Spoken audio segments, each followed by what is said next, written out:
Hello guys, welcome to our YouTube channel, and today we are going to learn how to register to your Kijiji account. So if you want to register to your Kijiji account, first of all you have to open up a browser, any browser you like. For now I'm using my Chrome browser, and after opening your Chrome browser you have to search for Kijiji account.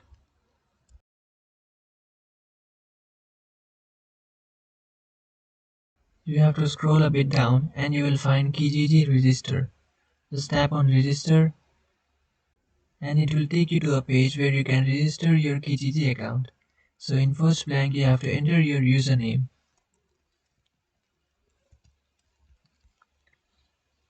So in second blank you have to enter your email address.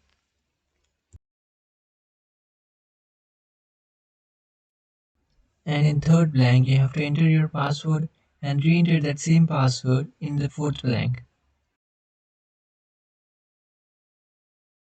So after entering your password, tap on Create Account.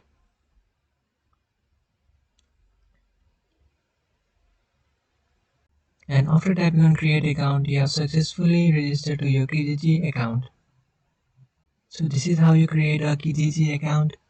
If you have any doubts, feel free to comment below. Thanks for watching.